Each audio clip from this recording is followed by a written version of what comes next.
जी, आज गीता जयंती के शुभ अवसर पर आज यहाँ पर आरती में शामिल होने का मुझे आशीर्वाद मिला। तीर्थराज का, भगवान श्री कृष्ण जी का, माता सरस्वती का तो बहुत अच्छा आयोजन गीता जयंती का अब की बार केडीबी के सौजन्य से किया जा रहा है, हरियाणा सरकार के सौजन्य से किया जा रहा है। और डे बाय डे संख्या जो है लोगों की बढ़ती जा रही है। यानी कि मैं अगर बात करूं, देश में नहीं केवल विदेश में भी अगर किसी बड़े आयोजन की चर्चा होती है तो गीता जयंती की चर्चा होती है।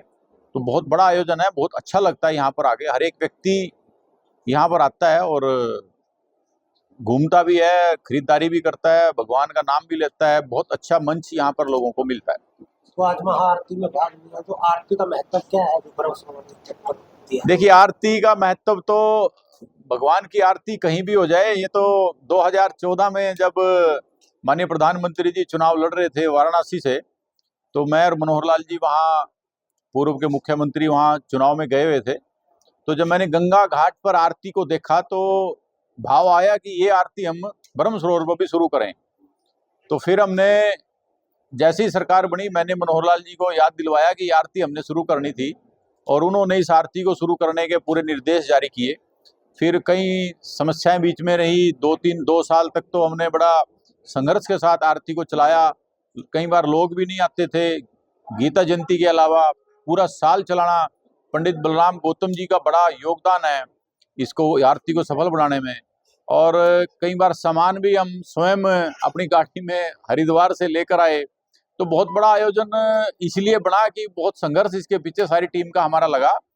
और जब शुरू में गीता जयंती के बाद पहले साल 15 में मैंने 28 नवंबर को ये शुरू करी थी।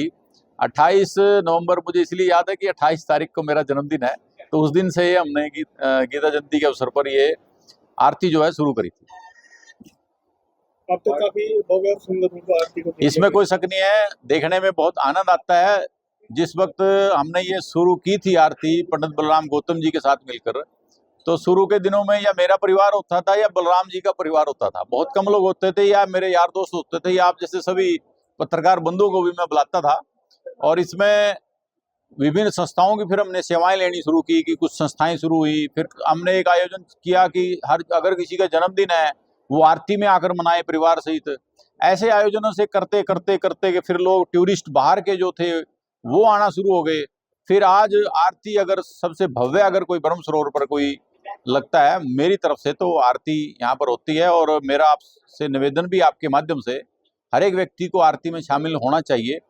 मैं एक बात गारंटी से कह सकता हूँ कि वो जो जगह है उस जगह पर जाकर अगर कोई व्यक्ति 20 मिनट आराम से चैन से आरती सुनेगा, वो जो 20 मिनट का स्नान उसको वहां मिलता है वो कहीं नहीं मिल सकता, ये मैं गारंटी दे सकता हूँ। तो आपके माध्यम से मैं निवेदन ये करता हूँ कि सभी आरती में जरूर एक बार शामिल होकर देखें, आराम से बैठें।